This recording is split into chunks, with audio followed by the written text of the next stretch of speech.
Hey friends, welcome back to my channel. We're back today with another trailer reaction, and this time it's for this month's legendary hero. And I'm just gonna get right to the point. I was accidentally spoiled by this. I did see the thumbnail, so I know who it is, and I know a lot of people have been waiting for this one. So without further ado, let's just jump right into it and see what he's got. I really like the new background for this book that they show in the trailers. I think it's really pretty. Insert surprise noises here. So yeah, it's Crom. His title... Sorry, did I say Crom? I meant Robin. My brain got ahead of me. His title is Exalt's Other Half, which, like, really leaning into the whole Robin thing, which I think is super cute. They really did that with the duo, too.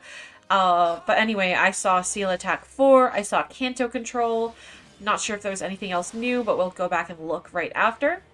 I do think he looks pretty cool. Cool sprite. Instant Ignis? I hope there's some kind of, like... I hope he doesn't have a way to get an Instant Ignis. That would be kind of nasty. All according to plan. And they paired him up with Crom. I think that's super cute. But anyway, that's adorable. I don't even know who's on this banner aside from Robin. But personally, I'm not, like... I don't dislike Robin. I'm kind of neutral on Robin, so I don't really have any reason in particular to pull. So let's see what the rest of the pools are like. Ooh, Elamine. I still have never pulled an Elamine, and I really feel like she would make my Astro season easier. Rearmed Grima. Red is not the greatest. Definitely the weakest from what I'm seeing so far. But yeah, I mean, you get to Spark. Standard, same as usual. I don't think there's anything in particular different. So yeah, let's just see what Robin's got. So as I was saying, his title is Exalt's Other Half.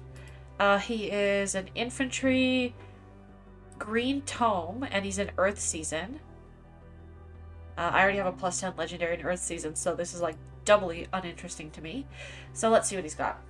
Weapon, Master's Tactics, Accelerate Special Trigger, because of course. At start of turn, if unit's HP is greater than or equal to 25%, grants Grand Strategy to unit and allies within 2 spaces for 1 turn. Inflicts Spectrum -4 on unit through its next action, and inflicts -6 on the highest and second highest stat values between attack speed, defense, and res for each ally within 2 spaces through their next actions. So... okay, so what is Grand Strategy? Are they going to explain that? Or do we already know what Grand Strategy is? Was that on someone else? Alright, let's see what else. At start of turn, if unit exists, inflict Spectrum -3 on closest foes and foes within 3 spaces of those foes through their next actions. That's really good. At start of combat, if unit's HP is greater than or equal to 25%, inflicts attack speed res -5 on foe during combat, and foe cannot make a follow-up attack. So this is basically like an Omni Menace. I feel like it's really difficult for this to not hit everyone on the team, because it's not closest foes within X spaces, it's just closest foes, period. No matter how far you are, somebody's getting hit by this. And then all foes within 3 spaces of them are also hit by it. Alright, by the way guys, I just googled Grand Strategy in the meantime, so I do know what it is now. It's a status effect that grants temporary buffs equals attack speed, defense, res, 2 times current penalty on each of unit's stats. So basically, that's why he's inflicting debuffs on himself and on the people around him, because then they get Grand Strategy, which is like a penalty doubler. That's interesting. That's really interesting. But anyway, yeah, this is a pretty strong weapon. It's definitely really strong. Let's see. He's got Ignis. He's got a part of the plan. So, at start of combat, if unit's HP is greater than or equal to 25%, inflicts attack speed res -8 on foe, and grants Spectrum +X during combat, where X is equal to the current penalty on each of unit's stats times 2. Example, if unit has -7 penalty to attack, grants attack +14 for a net bonus of attack +7. And just a reminder, he's also got penalty doubler from Grand Strategy. So really, that's very good. Oh, and also unit makes a guaranteed follow-up attack. So, just to recap, he's got penalty doubler. He gives himself -4 in every stat. So that helps with the penalty doubler. Then he gives his allies -6 to their 2 highest stats. And then also gives them the penalty doubler as well. Then he's also got Spectrum plus like the X, where X is current penalty on each of unit stats ×2. Does that effectively make it a penalty quadrupler? Because he's got penalty doubler in the weapon, and then it looks like another one in a part of the plan. Either way, it's very strong. He's gonna have lots of stats. And he's using your debuffs against him. So, yeah. Definitely strong. Also got Seal Attack 4. We already know what this Seal 4 skills do, so it is quite good. And it synergizes really well with his essentially Omni Menace, because if penalty is active on foe's attack, inflict special cooldown charge -1 on foes. So as long as the person or the foe has gotten hit by his Omni Menace, they will have guard and additional debuffs from Seal Attack 4. And then also Canto Control. So definitely gonna love seeing this on defense teams, where he's giving himself and his allies around him, and you can't stop them from getting that grand strategy. Unless, of course, you have Elamine. And he's gonna also Omni Menace you, so that's fun. Anyways, and honestly, this is way worse than a Menace too, because it's not something that you can soak. You can't, like, with normal menaces, like a save unit, for example, you can put like a random unit in front and then have the save unit behind them, and the save unit wouldn't get the menace. But of course, this is attack speed, defense force -3 on closest foes and foes within 3 spaces. So any kind of save bubble range is going to get hit by this, no matter how far you are. So that's super fun.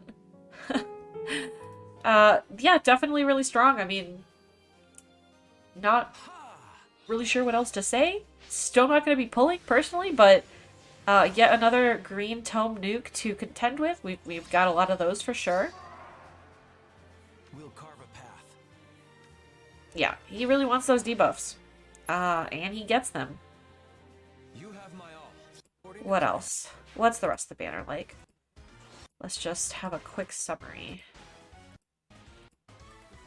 Alright, so green has got Robin, Xander, and Thor.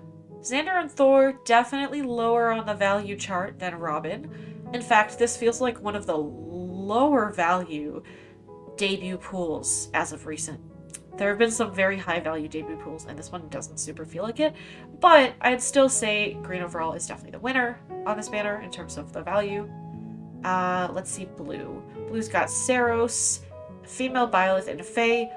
Also a little bit low on the value chart, if I'm being honest. Colorless has Rearmed Grima and Elamine, both who are really good, and then Ashera, who is not quite as good anymore nowadays, but I would still put Colorless at second on the value for this banner. Obviously a Rearmed hero, and Elamine being one of the best mythics in the game, definitely very strong value. And then we've got Red, who is Gregor, Brave Seliph, Legendary Seliph, my bad. Oh, that's even worse. And Shez, male Shez. Definitely do not pull Red on this banner unless you have to. Or like if you're looking for something in particular, feel free, but 2 of these are normal pool units, and one of them is one of the worst legendaries in the game, as sad as that is to say. Definitely one of the worst modern gen legendaries. I feel like his remix is going to pop off insanely though, although I personally am not willing to invest in him at all until I see that, because sometimes they do let us down with the remixes. So anyway, yeah, definitely green at number 1 on the value for this, colorless at number 2, probably blue at number 3, and then red at number 4. But overall, I'd say if you're chasing Elamine, this is a good time to go for her. But unless you're a fan of Robin, which I know a lot of people are, I probably wouldn't pull on this banner. I'm definitely not going to be pulling on this banner. I'm personally saving up for A Hero Rises. I really hope Camilla makes it past the first round. She is up against Fallen Edelgard, who really, guys, she does not belong. She does not belong on on A Hero Rises. Please, if you are undecided who to vote for, or if you are willing to potentially be swayed, please consider voting for Camilla. Not just to remove Fallen Edelgard from the pool, although that is, in my opinion, a worthy cause, but also just because Camilla is an extremely strong unit who makes stuff like Abyssal Clears and a lot of Ether Raids super fun. Really few counters she has are Hardy Bearing on units who are strong enough to one-shot her. So I would really just encourage you to vote for Camilla. I'm totally not biased because I already have a +3 Camilla and would love to get merges. Why would you say that? No, but for real, I'm definitely not pulling on this banner. I didn't post a video for this. I did record it, but I was just too sad to post it. I tried to go for Duo Duma on the double special heroes because, as you guys know, he was someone who I wanted to +10 at some point. He was shared with Bridal Sophia, which was less than optimal. And let me tell you, before I say this, feel free to leave your guess in the comments as to how many Sophias I got before the Spark and how many Dumas I got before the Spark. It was another Shinon moment, guys. I got 3 Bridal Sophias up to the Spark and nothing else. So yeah, no Dumas up to the Spark, all 3 Sophias. I have no use for Sophia. I really don't need attack res hold. I really don't need her as a unit. It was just brutal. So at this point, I'm still sitting on that Spark. I haven't even sparked. I haven't even decided if I do still want to spark Duo Duma, because it's like, well, I can get him to +4 now and then what, right? Like, the +10's never going to happen at this rate. It's very clear he does not want to come home. If you guys remember, the first time I summoned for him on his base banner, I got about 20 Pity Breakers and 3 Dumas. So anyways, he does not like me. He's shown me that again. I'm just going to now throw my orbs into Ninja Camilla and anybody else who they throw my way who I might like. But yeah, anyway, enough of my sob story. Y'all didn't come here to hear how sad I am about my summons. But yeah, let me know in the comments if you're going to be pulling on this banner. Let me know if you're excited for Robin. I know a lot of people are, so congrats guys, he's finally in the game. And let me just tell you, it was worth the wait. He's much better than Legendary Female Robin. As these things are, the longer you wait for someone to get into the game, the more busted and broken they are. So yeah, congrats Robin's fans, super happy for you guys, but I myself will not be pulling.